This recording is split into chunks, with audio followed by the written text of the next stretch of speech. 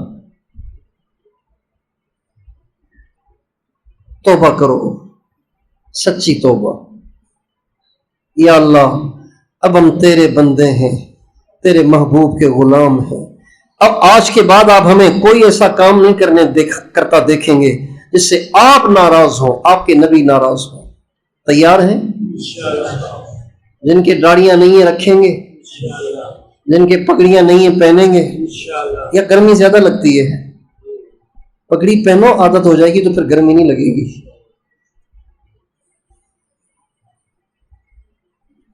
اب علیہ السلام کا ارشاد ہے علیکم بالامائم، پگڑیوں کو لازم پکڑو. یہ ہمارے نبی کی مستقل سنت ہے. کبھی کبھی نہیں پہنتے تھے، مستقل پہنتے تھے.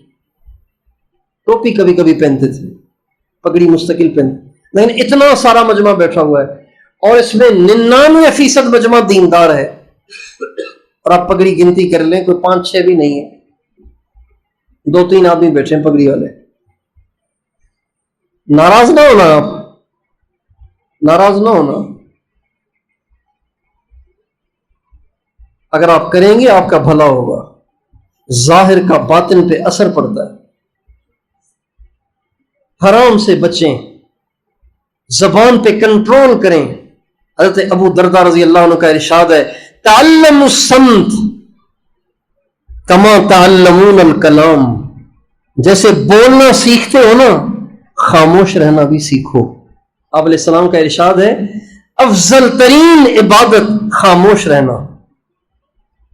اکثر جھگڑوں کے پیچھے بولنا آپ کو ملے گا، اکثر جھگڑوں کے پیچھے آپ کو بولنا ملے گا. اکثر جھگڑوں کے لڑائیوں کے پیچھے، یہاں تک کہ قتل و غارت کے پیچھے بھی آپ کو زبان ملے گی. خاموش رہو، چپ رہو. ہمارے نبی کے بارے میں آپ نے کچھ سنا ہے؟ زیادہ بولتے تھے، زیادہ خاموش رہتے تھے؟ آپ سے پوچھ رہا ہوں، ہمارا تو معاشرہ نہیں خاموش رہتا. جہاں 4 آدمی بیٹھ رہے ہوں شور ہوتا ہے. چپ، خاموش رہنا یہ ہمارے نبی کی مستقل سنت ہے. صحابہ کہتے ہیں ہمیں بددعاؤں کا انتظار رہتا تھا. صحابہ کہتے ہیں ہمیں بددعاؤں کا انتظار رہتا تھا. کیوں؟ اس لیے کہ حضور ویسے تو بولتے نہیں تھے، بددعا آتے تھے، کوئی سوال کرتے تھے، حضور اس کے سوال کا جواب دیتے تھے تو ہمیں بھی کچھ سننے کا موقع مل جاتا تھا. صحابہ کہتے ہیں اتنا کم حضور بولتے تھے. ہماری عورتیں خاموشی نہیں ہوتی اور یہیں سے جھگڑے سٹارٹ ہوتے ہیں. ہمارے مرد خاموشی نہیں ہوتے، یہیں سے جھگڑے سٹارٹ ہوتے ہیں. گھر میں گئے، بیگم نے ایک بول دیا، مرد کا پارا چڑھ گیا. اب چاہیے کہ خاموش ہو جائے نا. اب یہ بولے گا، اب یہ یہاں سے بولے گا، وہ وہاں سے بولے گی، اور کرتے کرتے پھر معاملہ کہاں سے کہاں تک چلا جائے گا. اور پھر ساری زندگی روتے رہیں گے، بچے رل جائیں گے، برباد ہو جائیں گے اور روتے رہیں گے. ایسے ہوتا دیکھا ہے کہ نہیں دیکھا؟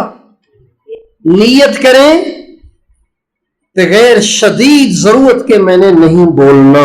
بس ایک اور حدیث سن لیجئے. حضرت عبداللہ ابن مسعود رضی اللہ تعالیٰ عنہ ارشاد فرماتے ہیں پوری دنیا میں کسی چیز کو ذیل میں جکڑ کے رکھنے کی اتنی ضرورت نہیں ہے جتنی کہ زبان کو ذیل میں جکڑ کے رکھنے کی ضرورت ہے. لیس شیء علی وجہ الارض احوج الی السجن من اللسان.